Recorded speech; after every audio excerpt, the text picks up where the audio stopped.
കേന്ദ്ര ലേബർ കേരളത്തിൻ്റെ പ്രതിരോധം ലേബർ കോൺക്ലേവ് 2025. രാജ്യത്ത് നിലനിന്ന 29 തൊഴിൽ നിയമങ്ങളെ 4 തൊഴിൽ കോഡുകളാക്കി മാറ്റി കേന്ദ്ര സർക്കാർ നടപ്പിലാക്കിയ പരിഷ്കാരം തൊഴിലാളി വിരുദ്ധവും ഫെഡറൽ തത്വങ്ങളുടെ ലംഘനവുമാണ്.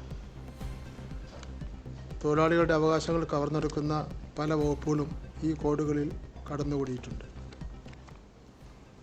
ഇതിനെതിരെ രാജ്യവ്യാപകമായി തൊഴിലാളി സംഘടനകൾ പ്രക്ഷോഭം നടത്തിയിട്ടും കേരളം ഉൾപ്പെടെയുള്ള സംസ്ഥാനങ്ങൾ വിയോജിപ്പ് അറിയിച്ചിട്ടും കേന്ദ്ര സർക്കാർ മുഖം തിരിക്കുന്ന സമീപനമാണ് സ്വീകരിച്ചിരിക്കുന്നത്.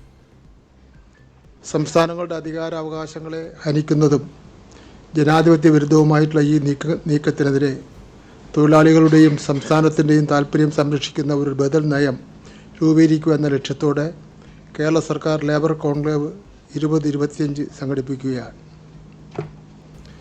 2025 ഡിസംബർ 19 രാവിലെ 10 മണിക്ക് തിരുവനന്തപുരത്ത് തൈക്കാട് ലെമൺ ട്രീ പ്രീമിയറിൽ വെച്ച് ബഹുമാനപ്പെട്ട കേരള മുഖ്യമന്ത്രി ശ്രീ പിണറായി വിജയൻ കോൺക്ലേവ് ഉദ്ഘാടനം ചെയ്യും. ഫെഡറൽ സംവിധാനത്തിൽ സംസ്ഥാനങ്ങൾക്ക് മേൽ അടിച്ചേൽപ്പിക്കുന്ന തൊഴിൽ നിയമങ്ങൾക്കെതിരായ യോജിച്ച പോരാട്ടത്തിൻ്റെ ഭാഗമായി ഇതര സംസ്ഥാനങ്ങളിലെ തൊഴിൽ മന്ത്രിമാരും കോൺക്ലേവിൽ പങ്കെടുക്കുന്നുണ്ട്. പഞ്ചാബ് തൊഴിൽ വകുപ്പ് മന്ത്രി ശ്രീ തരുൺ പ്രീത് സിംഗ്, തമിഴ്നാട് തൊഴിൽ വകുപ്പ് മന്ത്രി ശ്രീ CV ഗണേശൻ, ജാർഖണ്ഡ് തൊഴിൽ വകുപ്പ് മന്ത്രി ശ്രീ സഞ്ജയ് പ്രസാദ് യാദവ്, തെലങ്കാന മന്ത്രി വിവേക് വെങ്കട്ടസ്വാമി, കൂടാതെ മന്ത്രിമാരായ KN ബാലഗോപാൽ, P രാജീവ് എന്നിവരും പങ്കെടുക്കും. മന്ത്രിമാരെ നേരിട്ട് ക്ഷണിച്ചിട്ടുണ്ട്. പലർക്കും നിയമസഭയിൽ നിന്നെല്ലാം ഉള്ള പ്രശ്നങ്ങൾ അസൗകര്യങ്ങൾ പറഞ്ഞിട്ടുണ്ട്. സുപ്രീം കോടതി മുൻ ജഡ്ജിമാർ, അഡ്വക്കേറ്റ് ജനറൽ, ദേശീയ സംസ്ഥാന ട്രേഡ് യൂണിയൻ നേതാക്കന്മാർ, നിയമവിദഗ്ധർ, അക്കാദമിക് പണ്ഡിതർ എന്നിവർ പങ്കെടുക്കുന്ന 2 സുപ്രധാന ടെക്നിക്കൽ സെഷനുകൾ കോൺക്ലേവിൻ്റെ ഭാഗമായി നടക്കും. ലേബർ കോഡുകളുടെ പ്രത്യാഘാതങ്ങൾ, അതാണ് ആദ്യത്തെ രാവിലത്തെ സെഷൻ. അധ്യക്ഷൻ അഡ്വക്കേറ്റ് ജനറൽ K ഗോപാലകൃഷ്ണക്കുറുപ്പ്. മുഖ്യപ്രഭാഷണം ജസ്റ്റിസ് ഗോപാല ഗൗഡ, സുപ്രീം കോടതി മുൻ ജഡ്ജി. രണ്ടാമത്തെ സെഷൻ കേരളത്തിൻ്റെ തൊഴിൽ നയത്തിൻ്റെ പശ്ചാത്തലത്തിൽ ലേബർ കോഡുകളെ നേരിടുവാനുള്ള ബദൽ തന്ത്രങ്ങൾ. അധ്യക്ഷൻ ശ്രീ എളമരം കരീം. മുഖ്യപ്രഭാഷണം professor Shyam Sundar. CIT general secretary Tapan Sen, AITUC general secretary Amarjeet Kaul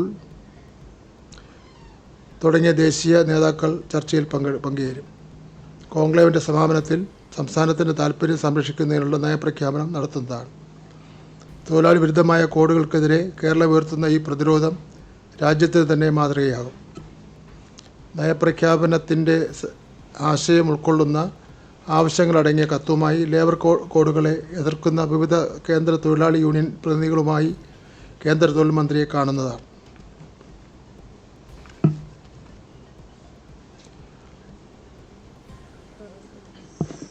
അത് വിദ്യാഭ്യാസത്തെ പറ്റിയാണ് 1-2 കാര്യങ്ങൾ. 1 മുതൽ 10 വരെയുള്ള അർദ്ധവാർഷിക പരീക്ഷ ഇന്ന് ഡിസംബർ 15 തുടങ്ങി 23 അവസാനിക്കും. ഹയർ സെക്കൻഡറി അർദ്ധവാർഷിക പരീക്ഷ ഇന്ന് ഡിസംബർ 15 തുടങ്ങി ക്രിസ്മസ് അവധി കഴിഞ്ഞ് ജനുവരി മാസം 6 അവസാനിക്കും. ക്രിസ്മസ് അവധി കഴിഞ്ഞിട്ട് ശേഷം ഒരു ദിവസം കൂടെ പരീക്ഷ. 5ാം ക്ലാസ് മുതൽ 9ാം ക്ലാസ് വരെ ഈ വർഷം സബ്ജക്റ്റ് മിനിമം നടപ്പിലാക്കും. 2027 SSLC എഴുത്തു പരീക്ഷയിൽ സബ്ജക്റ്റ് മിനിമം നടപ്പിലാക്കുന്നതാണ്. ഹയർ സെക്കൻഡറി 2ാം വർഷ ബ്രെയിലി പാഠപുസ്തകങ്ങൾ വിതരണത്തിന് തയ്യാറായി. ക്രിസ്മസ് അവധി 12 ദിവസമാണ് ഈ വർഷം നൽകിയിരിക്കുന്നത്. സാധാരണയായി 9 ദിവസമാണ് നൽകിയിരുന്നത്. 1 മുതൽ 10 വരെയുള്ള 1ഉം 2ഉം വാള്യം 597 ടൈറ്റിലുകളിലായി 6 കോടി പാഠപുസ്തകങ്ങൾ ഇതിനകം വിതരണം ചെയ്തു കഴിഞ്ഞു. സ്റ്റാർസ് പദ്ധതി പ്രകാരം 14 ജില്ലകളിൽ അത്യാധുനിക മോഡൽ ഓട്ടിസം കോംപ്ലക്സ് സ്ഥാപിക്കുന്നതാണ്. 2.25 കോടി രൂപ ഓരോ ഓട്ടിസം സെൻ്ററിനായി മാറ്റിവച്ചിരിക്കുകയാണ്.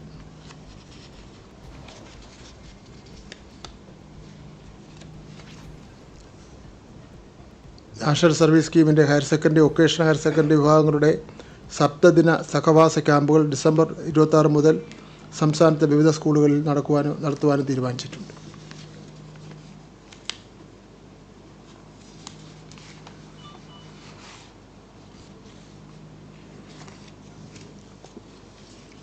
ഇത്രയേ ഉള്ളൂ, ചെറിയ പത്രസഭയുള്ളൂ.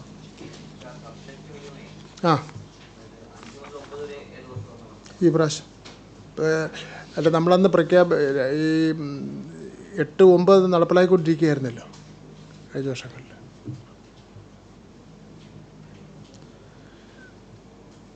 നമ്മൾ നടപ്പിലാക്കിയത് മുഴുവൻ അത് വിജയമായിരുന്നു. നമ്മുടെ ഇടയ്ക്കുള്ള കോഴ്സും ഒക്കെ അതെ.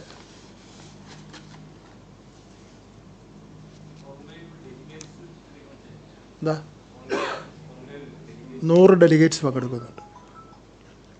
അത് ദേശീയ തലത്തിലുള്ള ട്രേഡ് യൂണിയൻ ലീഡേഴ്സ്, സംസ്ഥാന ട്രേഡ് യൂണിയൻ ലീഡേഴ്സ്, നിയമവിദഗ്ധർ, തൊഴിലാളി സംഘടനാ നേതാക്കന്മാർ എല്ലാവരും വരുന്നുണ്ട്. തിരുവനന്തപുരം നഗരസഭയിൽ ബിജെപിക്കാണ് കേവല ഭൂരിപക്ഷത്തിലേക്ക് കൂടി ഏറ്റവും കൂടുതൽ സീറ്റുള്ളത്. ബിജെപിയുടെ ഒരു മേയറോട് ഉണ്ടാകുമ്പോൾ അല്ല, അത് നമ്മുടെ ലേബർ കോൺക്ലേവുമായിട്ട് എന്താ ബന്ധം?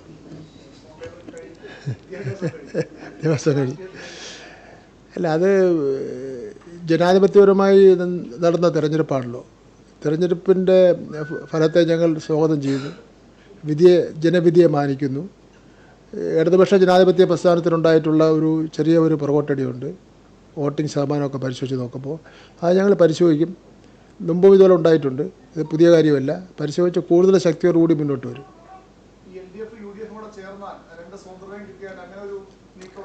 അങ്ങനെ ഒരു ജനാധിപത്യപരമായി അധികാരത്തിൽ വന്ന ഒരു ഭരണസമിതിയെ അട്ടിമറിക്കാനും അല്ലെങ്കിൽ വേറെ ഏതെങ്കിലും ശക്തി ഉപയോഗപ്പെടുത്തിക്കൊണ്ട് അതിലിടപെടുന്നതിന് വേണ്ടിയൊന്നും ഞങ്ങൾ ഉദ്ദേശിക്കുന്നില്ല. ഇന്നലെ ഞാൻ പറഞ്ഞല്ലോ, അങ്ങനെ അല്ലെന്ന് ഞാൻ ഇന്നലെ പറഞ്ഞല്ലോ. അങ്ങനെയല്ല. ജയിച്ചെങ്കിൽ രാജേന്ദ്രൻ ഏറ്റവും നല്ല മേയർ, തോറ്റിരുന്നെങ്കിൽ രാജേന്ദ്രൻ ഏറ്റവും മോശപ്പെട്ട മേയർ, അങ്ങനെ ഒരു നിലവാരം ഒന്നുമില്ല. ആരാ അതിന് പാർട്ടിയുടെ അഭിപ്രായമല്ലെന്ന് പറഞ്ഞിട്ടുണ്ടല്ലോ.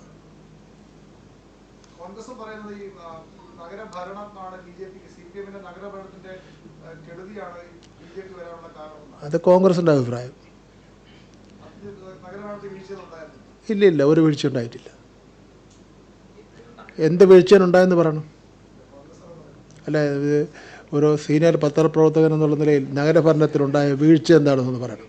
നമുക്കൊരു അല്ല, സംവാദമല്ല, ഒരു അഭിപ്രായ പ്രകടനം അങ്ങോട്ട് ഇത് നടത്താം. ഏത് കാര്യത്തിൽ വീഴ്ച ഉണ്ടായിട്ടുണ്ട്. ഞാൻ തിരുവനന്തപുരം കോർപ്പറേഷൻ മേയറായിരുന്ന ആളാണ്. ഞാൻ മേയറായിരുന്ന 5 വർഷക്കാലം നടന്ന വികസന പ്രവർത്തനത്തേക്കാൾ ഏറ്റവും കൂടുതൽ വികസന പ്രവർത്തനം നടന്നിട്ടുണ്ട്. നിങ്ങൾ ഉദ്ദേശിക്കുന്നുണ്ടോ കേന്ദ്ര ഗവൺമെൻറ് കൊടുത്തിട്ടുള്ള വിലയിരുത്തി നൽകിയിട്ടുള്ള സമ്മാനങ്ങൾ, കോംപ്ലിമെൻറ്റ്സ്, ഇൻ്റർനാഷണലായിട്ട് ലഭിച്ചിട്ടുള്ള ഓരോ വിഷയങ്ങൾക്കുമാണ് അവരെല്ലാം ഇതെല്ലാം പരിഗണിക്കപ്പെടുന്നത്? ഇങ്ങനെ കണ്ണുടച്ചുകൊണ്ട് ആണോ പരിഗണിക്കപ്പെടുന്നത്?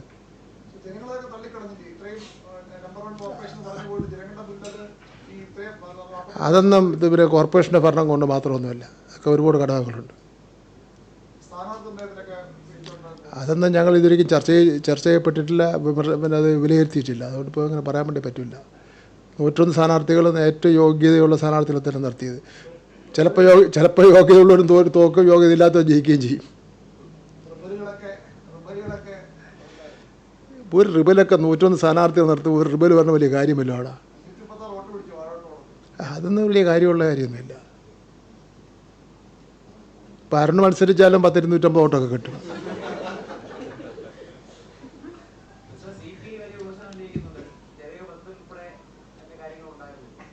എനിക്കറിയില്ല, എൻ്റെ ശ്രദ്ധയിൽപ്പെട്ടിട്ടില്ല.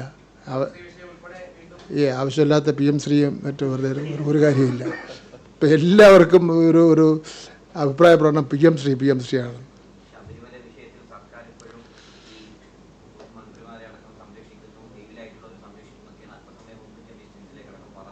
രമേശ് തന്നെ അല്ലാതെ പിന്നെ എന്താണ് പറയാനുള്ളത്? ഒരു തിരിച്ചടിയല്ല. നമ്മൾ ലേബർ കോഡ് നിങ്ങളെയും ബാധിക്കുന്ന പ്രശ്നങ്ങളാണ്. മാധ്യമങ്ങളെ മുഴുവൻ ബാധിക്കുന്ന പ്രശ്നമാണ്. നിങ്ങളുടെ ശമ്പളത്തെയും നിങ്ങളുടെ ജോലി സ്ഥിരതയും നിങ്ങളുടെ പേരിലുള്ള അച്ചടക്ക നടപടിയും ഒക്കെ ബാധിക്കുന്ന പ്രശ്നമാണ്. അതെ, ഒന്നും മിണ്ടുന്നില്ലല്ലോ നിങ്ങൾ. നിങ്ങളുടെ പ്രതിനിധി ഒരാളെ പങ്കെടുപ്പിക്കുന്നുണ്ട് അതിൽ അല്ലേ? അതെ. അപ്പോൾ നമ്മുടെ ലേബർ സെക്രട്ടറി ആരെ പ്രത്യേകം പറയേണ്ട കാര്യമില്ല, ഷാനവാസ്. നമ്മുടെ ലേബർ കമ്മീഷണർ, ഏറ്റവും പ്രായം കുറഞ്ഞ കമ്മീഷണർ. പിന്നെ കിലയുടെ ചെയർമാൻ ഗോപി. അപ്പോൾ എല്ലാവരെയും ഉദ്ഘാടന സമ്മേളനത്തിലേക്ക് ക്ഷണിക്കുകയാണ്.